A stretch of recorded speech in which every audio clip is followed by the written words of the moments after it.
Hey, I'm Mike with VidMuze.com here with another tips and tricks with MoVi. Now, if you guys didn't see the last tips and trick video and you are an M5 owner or considering it, go ahead and check it out. There's some fun surprises there for you. So, diving right in, first we have the red start and stop. Now, why would you want to start and stop red from the air? Well, it's very simple because you want to be very conservative and save all that media and not just hit record on the ground, go up and fly for 10 minutes and come back with 10 minutes of footage. It's exhausting. Especially if you're an editor. And if you're not an editor, be nice to an editor. Start and stop. Conserve. So to remotely start and stop red, you need a specific cable. It's a mini LEMO to servo connection cable. Once you have that, you do need to have an external receiver on your MoVi. Now we are using Tyrannus, works very well. Another video will explain more about that and how well it works and what are all the cool features with it. In the meantime, you do need an external receiver, and yes, assign a channel to that servo cable. Then what you need to do is plug into the sync port on the back of your red. Now this is not the control port, the sync port. After that, you need to go in and make a few menu changes. Go into settings, and then setup, then Gpio Sync, and then you need to go to the second tab, Brain Gpio, and then general input needs to be changed to general purpose in. And then the second option, you need to go ahead, click on it, and cycle down to record toggle. Then on the second one, we need to go ahead and change that to record start. Choose close. Then our start and stop works like a charm.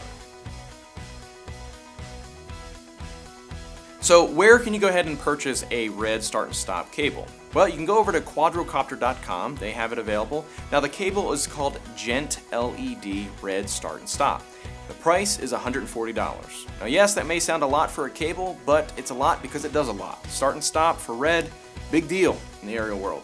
Now, moving right from start and stop, we're gonna go into HD downlinking. Now, those of you who are just starting out in aerial cinematography, I envy you. Why? Because we didn't have HD downlinking.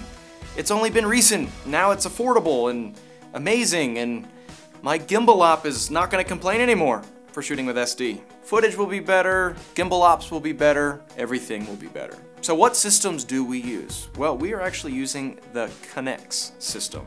Now we have an M10 here with the red, and the system is fully loaded and ready to fly. Now before we dive in and explain about antenna placement, I want to go over real quick HD downlinking. It's a great thing. It's a lot of HD information traveling through the air, and it's very demanding as us as aerial pilots because we want to go, 1,000 feet away and have perfect HD. Depending on your situation, depending on how your system's laid out, you can accomplish that. Now HD, it can get very picky at times, so power lines or certainly structures, things like that, you got to make sure you maintain LOS, line of sight, with this entire system at all times. Now, problems that a lot of you will have with any antenna placement is there's a thing called camera shading. Now this is where your antennas are, in a sense, behind the camera, and obviously your entire system here is panning around, so your antennas are actually going to be moving, and once your antennas are behind the camera and blocked by the camera, you're in the camera shade, your signal will be significantly cut way down. So that's where you're going to get pixelation, your picture may drop immediately, different things like that. Now all HD downlinking companies are going to tell you, don't be near carbon fiber, don't be near metal. Guys, unless your gimbal is made out of rubber, it ain't gonna work. To get around all that, you want your antenna placement to be as low as possible, obviously without dragging on the ground, but yet away from metal, carbon fiber as much as possible. That's why we had the bright idea of, yes, putting it here on the roll bar. Now, they have given you plastic extensions, and you can extend the antenna out. Now, the Connex antenna system, you have one antenna facing perpendicular to the other, and they have to be at least 2 inches apart. Well, this is more than that. This is close to 14 inches apart, but it works very well. And the antennas are pointing straight down, so there's no camera shading. The camera is above the antennas, so that works well. And at 1,200 feet, panning the camera completely around, we get very little artifacts, very little dropouts with our HD downlink, which means it's a very strong signal. And again, that's LOS, line of sight, and it works very well. So if you go with the Connex system, I recommend on your MoVis, go ahead and attach it to your roll bar. Now, the nice thing about this is you don't have to use sticky tape, you don't have to use wire ties, you can actually use small Velcro straps and it's great because it holds it very well, and whenever you need to disconnect anything, put your Connex away. It's very easy to remove, takes seconds. So what is the price of the Connex? Obviously the Teradek and the Paralinks are $7,000 plus, depending on what version you get. Teradek, the 2000 version, can be all the way up to $9 grand. It is expensive, but the Connex, $1,600. Yes, $1,600.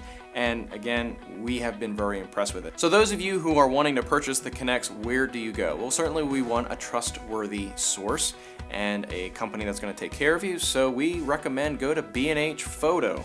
These guys, as all of you should know, carry an abundance of filmmaking, audio, video, studio, anything and everything, it seems.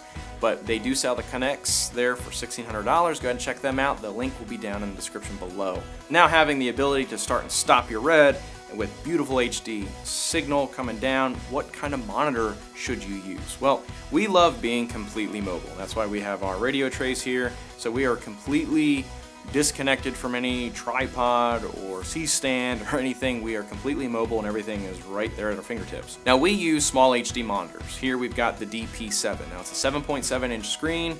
The screen size is great for our gimbal op. There's a lot of information there to be able to composite your shot the way you need, and then all the other wonderful features as far as your waveform, your histogram, your focus assist, all of the tools and features that you need to be able to capture your composition, make sure you're exposed correctly, you're focused correctly, and having all of that right here in a monitor and you don't have to have that in camera is a huge bonus, a huge advantage. Small HDs are doing some great things. They have the new series coming out, the 500 series, where just tons and tons of new features, and they're blowing us away with what they're coming up with. So I hope you guys enjoyed the tips and tricks here with MoVi. There's a lot of cool things that you can do with these awesome gimbals. And yes, we've got some more videos coming your way. Go ahead and subscribe to our YouTube channel if you like this video, and go ahead and thumbs it up for us. We appreciate the support and spreading the word. Now, if you want to learn more about multi-rotors for filmmakers and how to execute your shots professionally, epically, safely, and learn lots of cool tips and tricks that we've learned over the years, you can check out at our website, multi-rotor tutorial series for filmmakers. And yes, it's 4.5 hours of content, lots of tutorials, lots of cool information. So again, thanks for watching, guys. I'm Mike with VidMuze. We'll see you again soon.